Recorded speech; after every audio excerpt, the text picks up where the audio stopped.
안녕하십니까? 사랑, 희망, 생명을 전하는 복음방송 진리의 뜰입니다. 자, 오늘은 46장 예수님께서 변화하시는 이야기입니다. 자, 오늘의 이야기는 지난번에 가이사라 빌립보에 가셔서 예수님께서 십자가의 의미를 얘기를 해주셨습니다. 근데 이제 오늘의 이야기는 그 일이 있은 후에 얼마큼 지난 다음에 있었던 일이라고요? 네, 엿새 후에 한 산에 올라가셔서 주님께서 변화되시는 이야기예요. 어떻게 변화되셨을까요? 신성으로 변화되시는지 그 사건이 있는 겁니다. 여기 그래서 베드로와 야고보와 형제 요한을 데리시고 따로 높은 산에 올라가셨더니 그 앞에서 변형세사 그 얼굴이 해같이 빛나며 옷과 같이 희어졌더라. 이제 예수님이 변화되시는 그 모습을 이제 얘기하는 사건입니다. 이 일은 지난번에 있었던 그 고백이 있은 후에 엿새 후에 있었던 일이니까 그 사건과 연관이 있을까요? 없을까요? 네, 있는 사건입니다. 이들은 예수님께서 십자가의 표상을 얘기해 줬을 때 제자들은 감당할 수 없었어요. 그들의 사랑하는 예수님이 그 당시에 참혹한 십자가에 달려서 돌아가신다는 그 사실을 아무리 설명을 해주셔도 그들의 머리로는 그것을 받아들일 수가 없었어요. 너무나 슬프고 너무나 이해할 수 없는 그러한 사건이었기 때문에 그들은 이제 예수님께서는 이들의 마음을 준비시키시고 이들로 하여금 그 십자가의 의미를 제대로 이해할 수 있도록 그것을 설명하기 전에도 눈물로 기도하셨지만 설명한 후에도 주님께서는 또 이 산에 올라가셔서 기도하셨다라는 거. 여러분 주님도 계속 기도하십니다. 왜냐하면 기도가 아니고서는 이 무지한 인간의 마음을 하나님의 영적인 것을 분별할 수 있도록 할 수 없기 때문에 그들에게서 떨어져서 눈물과 부르짖음과 눈물로써 탄원하셨다. 그러면서 이제 제자들이 이 십자가 사건을 이렇게 감당할 수 없는 걸 아셨기 때문에 시험을 견딜 수 있는 능력을 달라고 기도하시는 모습을 보게 됩니다. 여기서 사실은 변화산의 예수님이라고 얘기했는데 여러분 예수님이 변화되셨을까요? 변형되셨을까요? 변화되셨을까요? 변형되셨을까요? 네. 제목은 예수님께서 변화하심이지만 사실 이 엄격히 말하면 예수님은 변화하신 것이 아니라 변형하신 겁니다. 변화라는 것은 화학적으로 성질이 변하는 거예요. 그래서 포도주스가 있지 않습니까? 오래 놔두면 포도주스가 어떻게 됩니까? 술이 되잖아요. 발효가 돼가지고 변하는 거예요. 이거는 화학적으로 성질이 아주 변해버려서 다시 술이 된 포도주가 포도즙으로 될 수 있습니까? 없습니까? 없지요. 이렇게 변화버리는 거는 변화라고 얘기합니다. 변형은 뭐냐면 물리적인 모양이 잠시 변화되는 거예요. 그럼 물이 있지 않습니까? 물이 에너지를 뺏기면 뭐가 될까요? 얼음이 돼요. 예, 똑같은 H2O 물이지만 모양이 뭘로 변화된 거예요? 딱딱한 얼음으로 변화됩니다. 근데 이 물이 열을 가하면 어떻게 또 변형이 됩니까? 수증기로. 예, 똑같은 물이지만 이렇게 모양이 얼음도 됐다가 물도 됐다가 수증기로 변하는 건 이거를 뭐라고 얘기하냐면 변형이라고. 본질은 변하지 않지만 모양이 변하는 거. 예수님은 본질이 변하실 수 있습니까? 없습니까? 없으시죠. 그렇죠? 예수님의 이 성품은 변할 수 없는 분이기 때문에 품성 자체의 고유한 성품은 변하지 않지만 인성을 쓰셨던 예수님의 초라한 모습이 이곳에서 잠시 신성의 모습으로 변형되신 것이기 때문에 사실은 변화가 아니라 변형이 맞는 겁니다. 자, 그러면서 여기 보면 이제 예수님께서 신성을 보여주십니다. 예수님의 모습은요, 이 땅에 계셨을 때 마른 줄기 같아서 흠모할 것이 없는 굉장히 멸시를 받을 만한 그런 외형을 갖고 계셨어요. 그런데 왜 갑자기 예수님께서 제자들에게 자신의 신성의 모습을 보여주려고 여기까지, 이날 제자들은 굉장히 하루 종일 힘들었거든요. 예, 근데 힘들어 죽겠는데 어디를 끌고 올라가신 거예요? 예, 산도 이렇게 도종산 같은 낮은 산이 아니라 여기 보면 높은 산에 갔다고 얘기했어요. 제자들이 올라가면서도 너무 힘들어가지고요. 예, 왜 여기를 데려갈까? 막 궁시렁궁시렁 하면서 제자들이 따라 올라갔다라는 거예요. 근데 여러분 왜 이렇게 제자들에게 신성으로 보여주셨을까요? 첫 번째 이유는 뭐냐면 예수님께서 지난번에 우리가 가이사랴 빌립보에서 십자가에 대한 예표를 제자들에게 말씀하실 때 맨 마지막 절 마태복음 16장 끝에 보면 거기에 있는 십자가로에 대한 얘기, 고난과 죽으심 이런 것에 대한 것을 듣고 슬퍼하는 제자들에게 마지막으로 예수님께서 뭐라고 얘기하셨냐면 진실로 너희에게 이르노니 여기 서 있는 사람 중에 인자가 죽기 전에 인자가 그 왕권을 가지고 올 자가 있느니라 라는 알쏭달쏭한 그런 얘기를 하셨어요. 십자가에 처참하게 죽을 거라고 얘기하시면서 제자들에게 또 뭘 얘기하셨다는 거예요? 내가 왕권을 가지고 올 거라는 그 왕이 메시아가 된다라는 그 의미의 말씀을 제자들에게 이제 하셨습니다. 그리고 주님은 이날 산에 올라가셔서 그 약속을 이날 이루시기 위해서 변하시는 모습을 보게 됩니다. 두 번째는 뭘까요?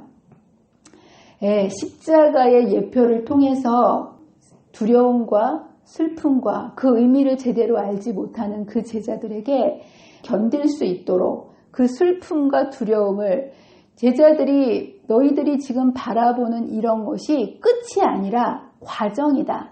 여러분 아무리 운동선수가 힘들어도 끝에 메달을 탄다는 그 희망을 갖고 있으면 그 어려움을 견딜 수 있는 것처럼 제자들에게도 그냥 십자가의 죽음으로 끝난다라고 얘기하면 그들의 삶이 얼마나 슬픔이 몰려오겠습니까? 그래서 십자가는 하나의 과정이고 주님께서 왕권을 가지고 이제 영광스러운 하나님의 나라가 세워진다라는 것을 제자들에게 보여주시기 위해서 용기를 주시기 위해서 이제 신성의 모습으로 보여주시는 모습을 보게 됩니다. 그래서 구주께서는 제자들의 암담한 심정을 아시고 저희의 믿음이 수포로 돌아가지 않는다는 보증을 하심으로써 그들의 슬픔을 덜어주고자 하셨다.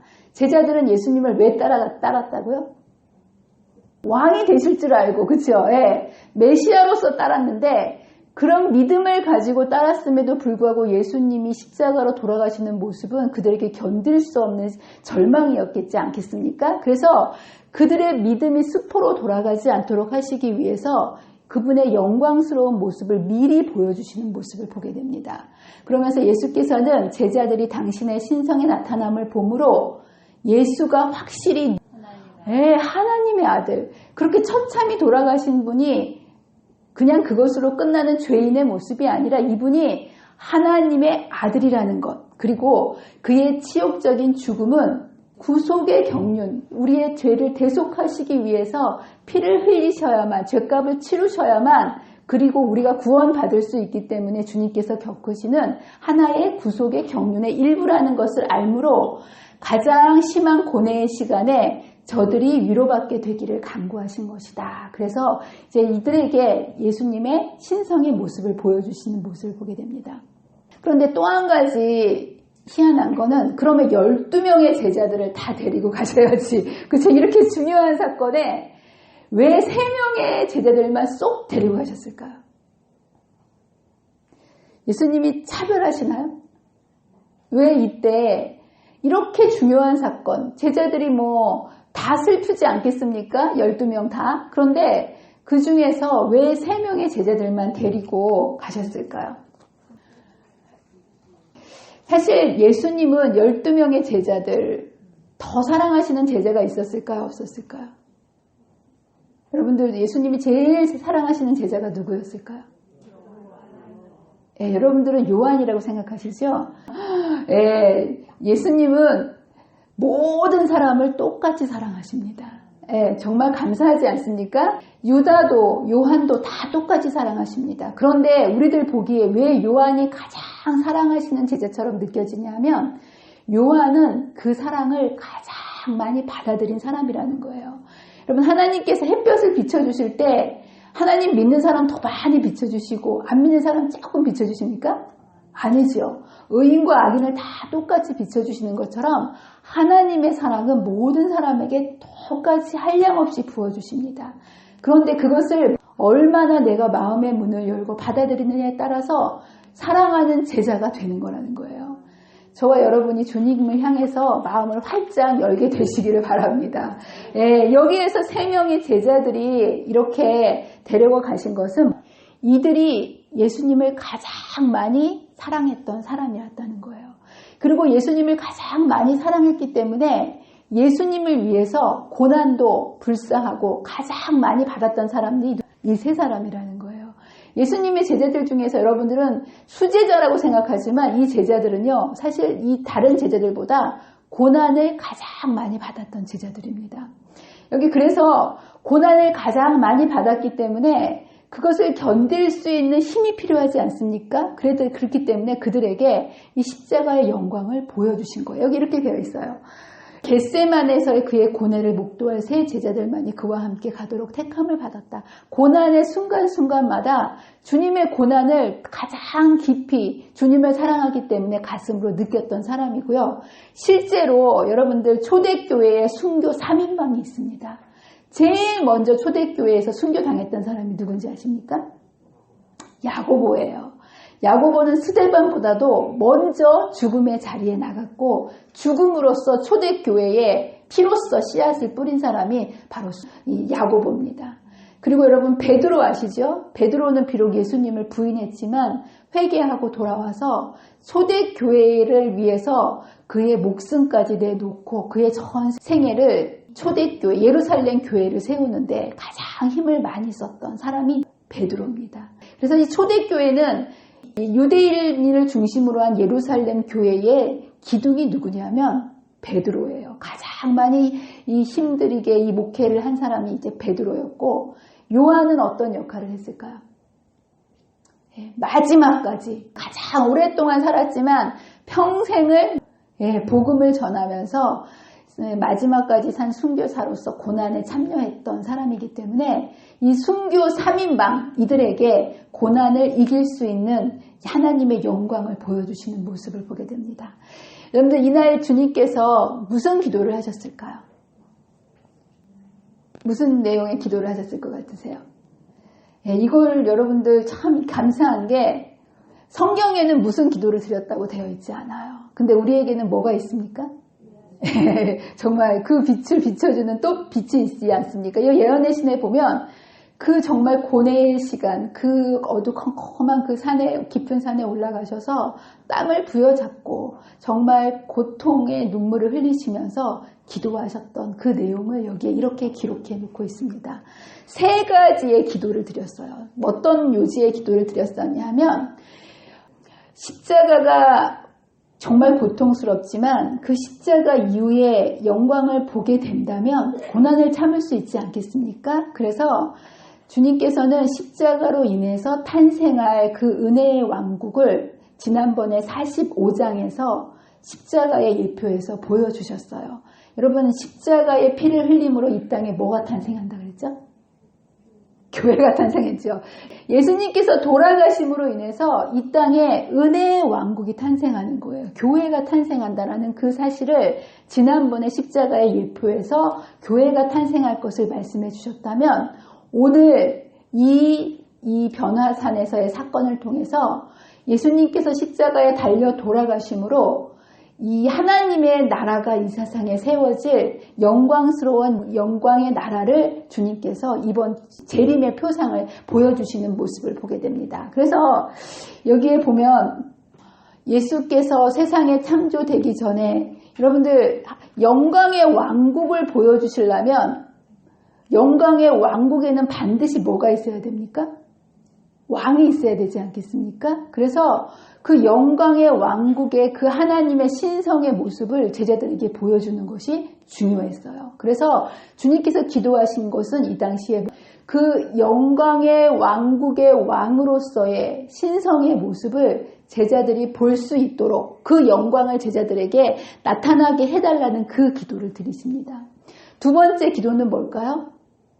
영광의 왕국이 있어도요, 제자들의 눈에 그 왕국이 보이지 않으면 제자들이 용기를 얻을 수 없잖아요. 그래서 제자들이 비록 그 십자가의 고난을 이길 수 있도록 왕만 보여주지 않고 왕국도 보여달라는, 어떻게 그 영광의 왕국이 이르러 오는지에 대한 그 왕국을 보여달라는 것과 세 번째로 그들이 그 왕의 모습과 그 나라를 봄으로 제자들이 힘을 얻을 수 있게 해달라는 이 세 가지의 기도 제목을 두고 주님께서 간절히 기도하시는 모습을 보게 됩니다.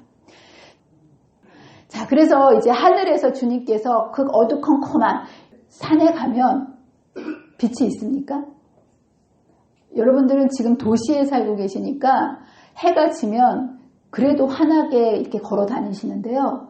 제가 전에 여름에 설악산을 간다고 새벽 3시에 설악산을 올라갔거든요. 근데 깜짝 놀랐어요. 전날 목사님이 후레쉬를 사자 그러더라고요. 그래서 제가 그냥 하루 잠깐 갔다 올 건데 뭐 돈 아깝게 후레쉬를 사냐고. 근데 몰래 가서 사왔어요. 그래서 저거 없어도 갈 것 같은데 왜 저걸 사왔나 그랬는데 제가 새벽 3시에 산을 들어간 순간 목사님의 선택이 탁월한 선택이었구나. 그걸 제가 알 수 있었어요. 한 치 앞이 보이지 않아요. 깜깜한 이 산속에서는요. 아무것도 보이지 않아요. 근데 주님께서 산 위에 올라가셨을 때 정말 아무것도 보이지 않는 그 어두컴컴한 그 산에서 주님께서 엎드려 기도하시는 동안에 어떤 일이 벌어졌냐면 예수께서 바위 바닥에 겸손히 엎드려 있는 동안에 갑자기 하늘이 열린 거예요. 예. 하나님의 성의 황금문이 활짝 열려 거룩한 광채가 산에 내려와 구주의 몸을 둘러쌌다. 하늘이 열리고 하늘로부터 빛이 쫙 내려와가지고 기도하고 계셨던 예수님의 모습을 빛으로 확 둘러쌉니다. 그랬더니 예수님께서 어떻게 변하세요? 여러분 상상을 해보세요. 이게 보통 상황이 아닌 거예요.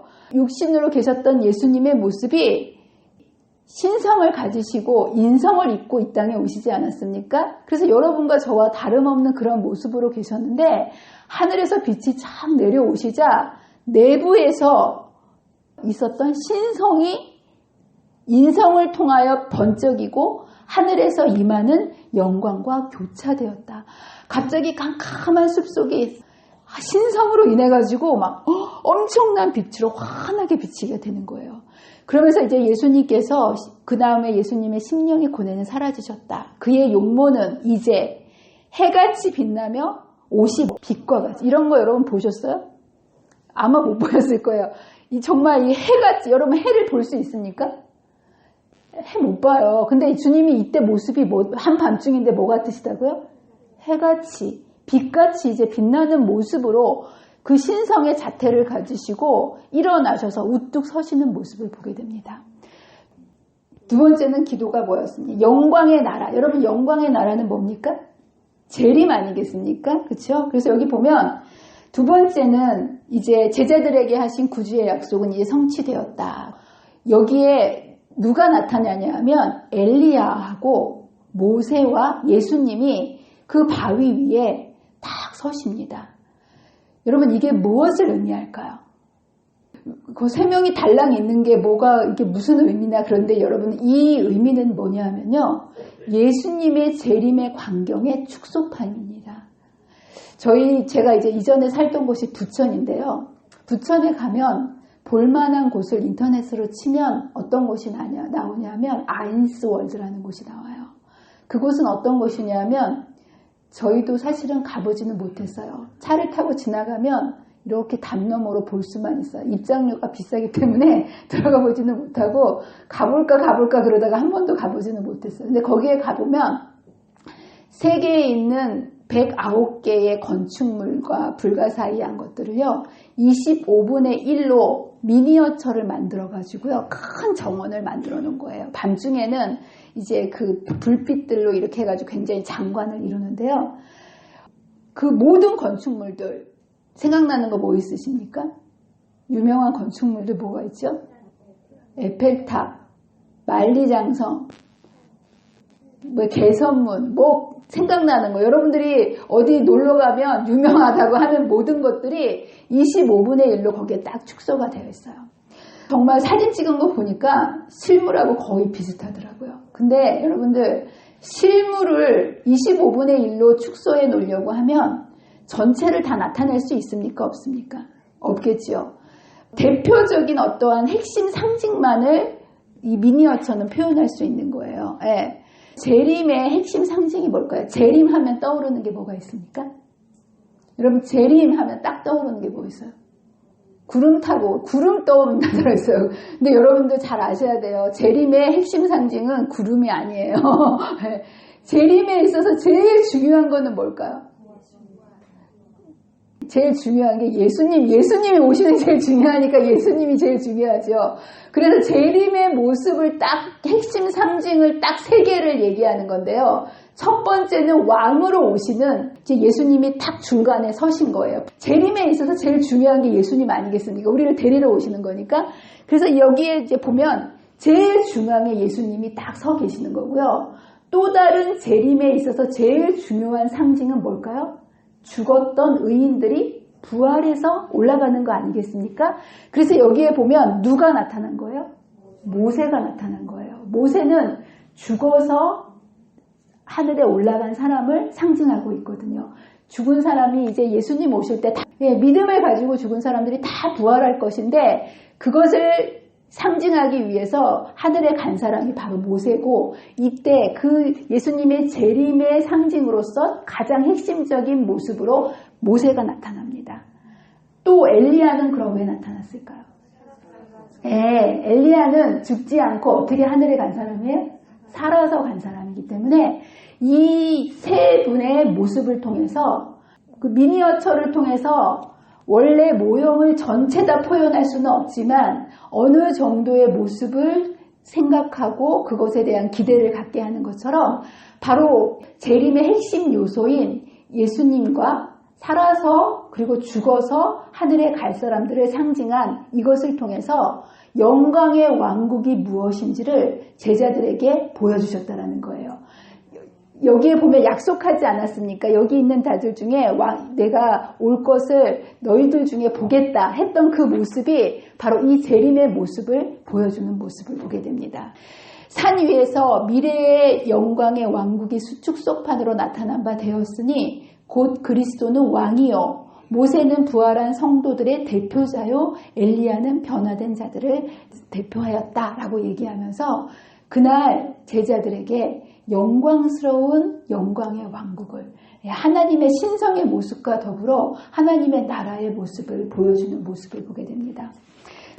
근데 여러분들 또 살아서 하늘에 간 사람이 또 있지 않습니까?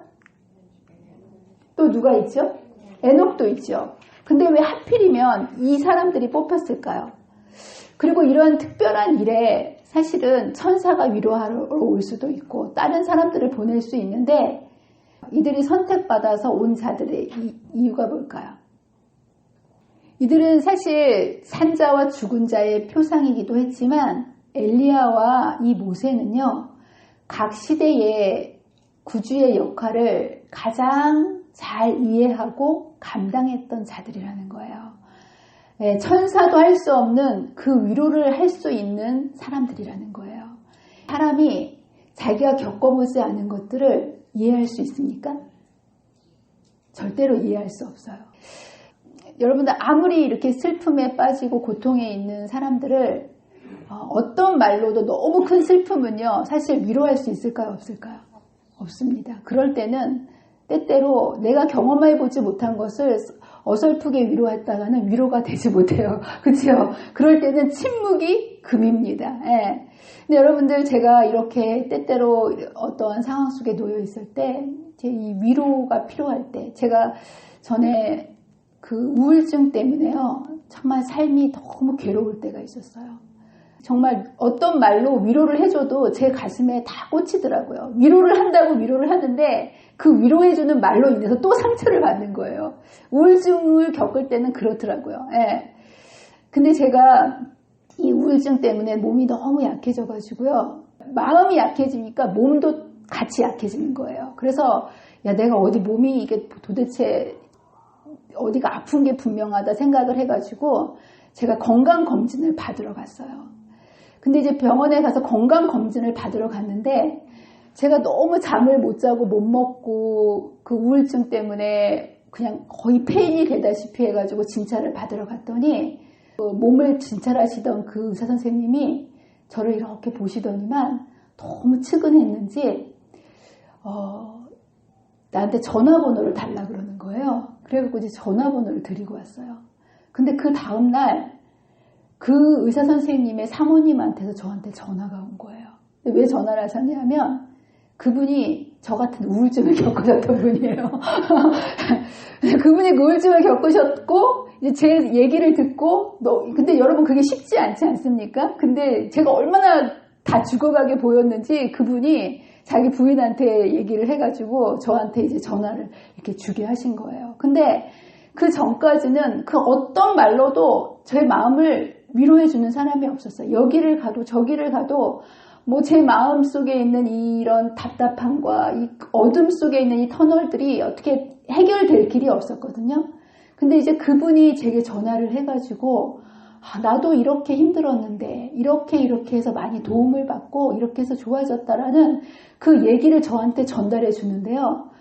똑같은 것을 겪었다는 그 이유 하나만으로 제 마음속에 그분의 말이 그냥 쏙쏙 들어오더라고요. 예, 그리고 얼마나 희망이 되고 용기가 되고, 예, 제가 그것을 기점으로 해서 다시 회생했던 그런 경험이 있습니다. 그래서 사람이 본인이 정말 경험한 그 사람의 그것에 위로를 받을 때 고통 속에 있는 사람이 위로를 받을 수 있는 거예요. 예수님도 마찬가지였어요. 예수님은 이 땅에 계실 때 너무나 고독한 길을 걸어가셨습니다. 맞습니까? 어머님도 이해하셨어요? 못하셨어요? 어머님도 이해하지 못했어요. 그러면 제자들은 이해했나요? 제자들도 맨날 네가 크니 내가 크니 이러고 싸웠지 예수님이 가야 할 십자가의 의미를 전혀 깨닫지 못했어요. 그런데 이 땅에서 그 예수님의 고뇌와 그 슬픔과 외로움을 이해했었던 사람은 누구냐면 이 땅에서 그 일을 똑같이 했던 이 두 사람이었다는 거예요. 모세는 이 양들이 계속해서 불평하고 반역했을 때 오직하면 이 사람들을 향해서 하나님께 저들의 죄를 용서해 주십시오. 용서해 주시지 않으시려면 생명책에서 내 이름을 지어주십시오. 이거 예수님의 심정 아닙니까? 그렇죠? 그렇게 양들을 사랑했던 그 예수님의 심정을 아는 사람 모세였고요. 엘리야도 마찬가지였어요. 850명의 그 바알과 아세라의 선지자들이 온 세상을 우상숭배로 물들고 아무도 하나님을 등지고 하나님을 부르지 않는 그때에 홀로 갈멜산의 싸움을 하면서 그것을 통해서 또 도망가고 이세벨의 그 말 한마디에 도망가면서 죽여주십시오 라고 정말 그 죽음까지 불사하면서 바닥을 쳤던 그러한 이 엘리야의 그 심정, 하나님의 사역을 하면서 겪는 그 고뇌를 엘리야가 예수님의 마음을 이해할 수 있었다는 거예요. 그래서 여기 보면 이렇게 되었어요. 인간의 연약함을 지니시고 그 슬픔과 죄짐을 지신 예수께서는 사람들 사이를 홀로 걸으셨다. 다가올 시련의 흑암이 그를 억누를 때에 그는 자기를 알지 못하는 세상에서 얼마나 고독하겠습니까? 그렇죠? 이제 하늘의 사자들을 예수님께 보냈다. 그들은 천사가 아니요 고통과 슬픔을 당한 사람들. 그러므로 지상 생애에서 시련을 당하시는 구주를 동정할 수 있는 사람들이었다. 모세와 엘리야는 그리스도의 동역자들이었다. 이 양들을 돌보면서 얼마나 말을 듣지 않고 이런 모습들을 보면서 주님의 마음을 아는 동역자들이라고 얘기하십니다. 이 두 사람이 보좌에 둘려있는 모든 천사 중에서도 특별히 택함을 받아 고난의 광경에 관하여 예수님과 더불어 의논하고 하늘이 동정한다는 보증으로 그를 위로하기 위하여 왔다는 것이다. 여러분들도 예수님의 심정을 알고 싶으십니까? 별로 알고 싶지 않으신가 봐요. 너무 쓰릴 것 같습니까? 이 정말 주님의 마음을 갖는 것은요, 주님의 동역자가 되는 거예요. 그리고 주님의 동역자가 된다는 것은 사람들의 구원을 위해서 일하는 겁니다. 사람이 다른 사람들의 구원을 위해서 일할 때 누구의 마음을 가장 잘 알까요? 예수님의 마음을. 정말 여러분들 사람들을 예수님께로 이렇게 이끌려고 하면 사람들이 말 듣습니까? 교회 가자 그러면 한 번에 딱 옵니까? 네, 정말 뭐 나쁜 거 주는 것도 아닌데도 얼마나 이 말씀을 전할 때 아무리 공을 들이고 그냥 모든 걸 다 속도 다 빼주고 막 이래도 교회 한번 오는 거 쉬워요, 어려워요? 정말 어렵지요. 그럴 때마다 누구의 심정을 여러분들이 느끼시는 거예요? 예수님의 심정을. 야, 그냥 한번 오면 엄청 고맙지요. 엄청 감사하고. 주님이 여러분들이 이렇게 교회 올 때마다 주님의 마음이 그런 거예요. 그런 것을 영혼을 구원하는 주님의 동역자가 아니고서는 그냥 나 혼자 살기 위해서 교회만 왔다 갔다 하는 사람은 느낄 수 있다고요, 없다고요? 절대로 느낄 수 없습니다. 영혼을 주님께 인도하려는 그런 고뇌와 눈물과 기도를 한 사람만이 그 주님께서 또 그 기쁨을 이기지 못하신 영혼 구원의 사역을 십자가를 영광이라고 얘기하시면서 기쁘게 그 고난을 받아들이셨던 주님의 마음을 이해할 수 없다라는 것. 그래서 저와 여러분들이 정말 이 주님의 마음을 이해할 수 있도록 주님께서 주신 이 마지막 사역에 저와 여러분을 드리게 되시기를 간절히 바랍니다. 이날 어떤 말씀을 이제 하셨냐면 무슨 얘기 하셨을까요? 하늘 얘기하셨을까요? 죽을 얘기하셨을까요? 여기 보면 십자가 얘기를 하셨다는 거예요. 영광 중에 나타나셔서 무슨 얘기하시는 거예요? 죽을 얘기하시는 거예요. 예. 그러면서도 죽고 끝나는 것이 아니라 이 죽음을 통해서 각 사람의 구원. 예수님께서 돌아가시지만 예수님의 죽음으로 끝나는 것이 아니라 이것을 위해서 온 인류의 구원의 길이 열린다라는 희망의 기별을 이제 논의하시면서 예수님께서 십자가로 가는 길을 용기를 주시고 힘을 주시는 모습을 보게 됩니다. 근데 여러분들 이날 3가지의 기도 제목이 있다고 말씀드렸죠. 첫 번째는 예수님의 신성을 보여달라는 것. 두 번째는 영광의 왕국을 보여달라는 것. 세 번째는 제자들이 이것을 통해서 힘과 용기를 얻게 해달라는 것. 첫 번째 기도는 응답받았습니다. 맞습니까? 두 번째 기도도 응답받았습니다. 세 번째 기도는 응답받았을까요? 왜 이 기도는 응답 못 받았을까요? 예수님이 잘못하셔서 그랬다고요?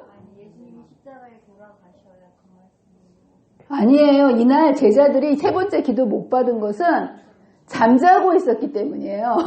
네. 주님은 이 영광의 장면을 보면서 십자가를 위해서 마음의 준비를 하라고 이 두 장면을 보여주신 건데 제자들은 그걸 보지 않고 자고 있었다는 거예요. 아무리 보여주셔도 자고 있으면 보여요, 안 보여요?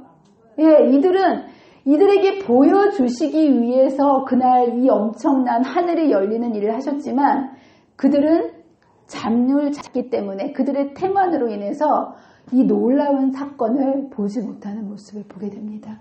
이들이 뭐 했다고요, 이때? 예, 잠이 들어서 정신이 없었으므로 그리스도와 하늘의 사자들 간에 있었던 말에 대해서 들었다? 못 들었다? 예, 여기 보면 횡설수설을 합니다. 여기 누가복음에 보면 이렇게 얘기합니다. 누가복음 9장 32절에 베드로와 및 함께 있는 자들이 깊이 졸다가 온전히 깨어나 빛 때문에 자다 말고 깨어난 거예요. 근데 자다 말고 일어났으니까 여러분 자다 말고 일어나서 이 상황이 이해가 되지 않는 거예요. 이게 꿈인지 생신지 비몽사몽간에 도무지 이 상황을 이해를 할 수 없는 거예요. 그래서 베드로가 비몽사몽한 가운데 자기도 모르게 이렇게 말하기 좋아하는 베드로가 주여 여짜오되 여기에 우리가 여기 있는 것이 좋사오니 우리가 초막 셋을 짓되 하나는 주를 위하여 하나는 모세를 위하여 하나는 엘리야를 위하여 하사이다 하되 여기 뒤에 보면 뭐라고 되어 있냐면 자기가 하는 말을 자기도 알지 못하더라. 자기가 말을 해놓고 무슨 말을 하는지도 모르면서 비몽사몽간에 이 사건을 그냥 지나가 버리는 모습을 보게 됩니다. 여러분 너무나 안타깝지 않습니까?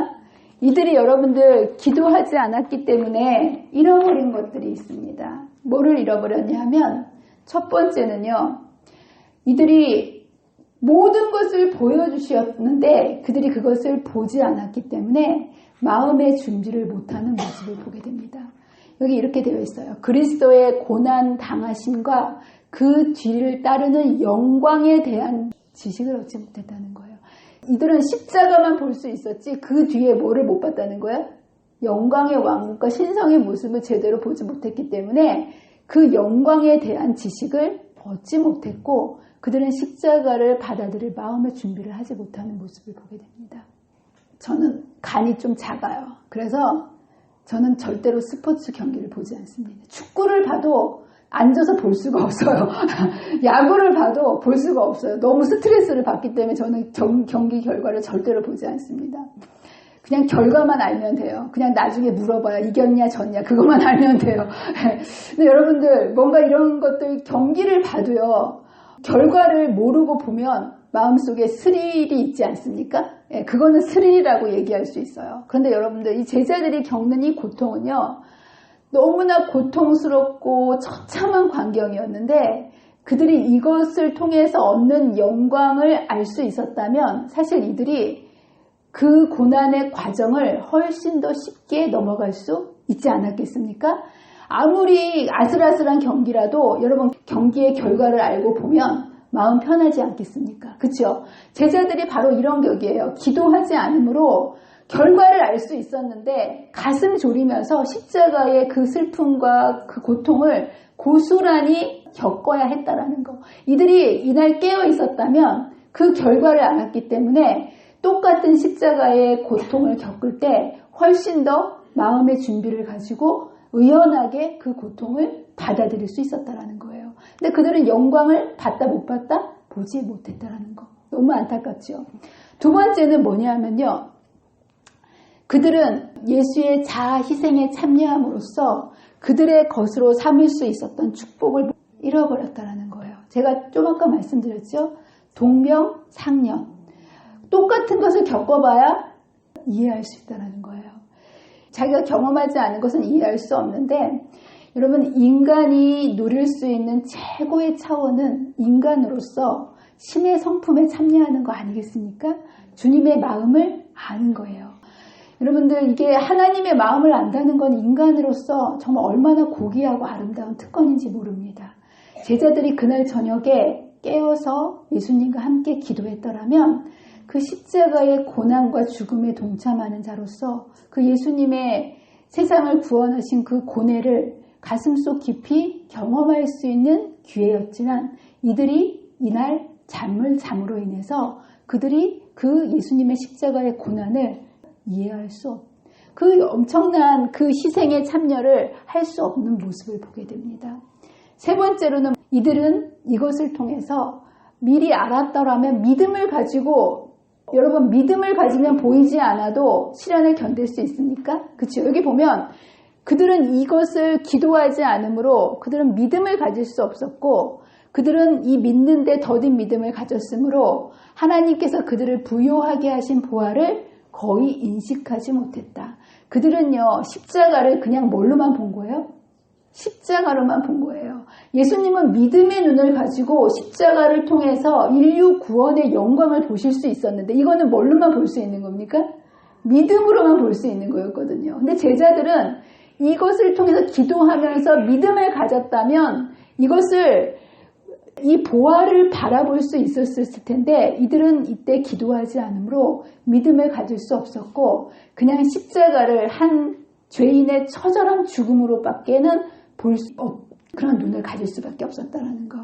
그래서 저와 여러분이 우리가 이 땅에서 당하는 모든 일들은 사실 깨어 기도했더라면 승리할 수 있는 많은 시험들을 기도하지 않으므로 제자들처럼 무방비로 당하는 경우가 참으로 많다는 거예요. 정말 그렇지 않습니까? 주님께서 말씀하십니다. 시험에 들지 않게 깨어있어 기도하라. 이 얘기는 시험이 있겠지만 깨어서 기도하면 시험에 넘어지지 않겠다. 기도하면 시험이 없어진다는 게 아니에요. 예, 기도하면 시험에 이길 수 있는 힘을 주시겠다라는 거. 여러분들이 깨어서 기도하면 그게 어떤 믿음의 시험이라 할지라도 이긴 싸움이 된다는 거예요. 왜 그럴까요? 우리가 힘이 있고 능력이 있어서가 아니라 기도를 통해서 우리가 하나님 편이 되기 때문에 그렇습니다. 이날 여러분이 저 자리에 있었으면 깨어서 기도했겠습니까? 죄대들처럼 비몽사몽 자고 있겠습니까? 아무도 장담할 수 없어요. 예. 아마도 저와 여러분이 아마도 비몽사몽 횡설수설하는 베드로의 모습하고 별로 다르지 않는 인생을 우리가 지금 살아갑니다. 그러나 정말 감사하게도 우리가 비록 우리의 모습이 연약하다 할지라도 넘어졌을 때든지 다시 일어나서 기도하면 기도를 통해서 하나님께서 우리의 삶을 다시 일으켜 주신다는 사실 여러분 잊지 마시고 저와 여러분의 삶이 첫째도 기도, 둘째도 기도, 셋째도 기도로서 살게 되시는 저와 여러분이 되시기를 간절히 바라면서 오늘 말씀을 마치도록 하겠습니다. 기도하겠습니다. 사랑과 은혜가 많으신 하나님 아버지, 정말 이 어둡고 캄캄한 세상 중에서 우리가 어떻게 살아야 할지, 어디로 가야 할지 막막한 인생을 살아가지만 그러나 시험에 들지 않게 깨어있어 기도하라고 우리에게 말씀하시며 우리의 편이 되어주시겠다고 약속해 주셔서 감사합니다. 주님, 정말 십자가의 고난이 그들에게는 고난으로밖에 보여지지 않았지만 기도하시는 주님은 그것을 영광으로 바라볼 수 있었던 것처럼 주님, 우리가 기도할 때 우리의 삶에 밀려오는 수많은 시험들을 하나님께서 우리의 삶을 도우시는 영광의 기회로 바라볼 수 있게 해주신다고 약속해 주셔서 감사합니다.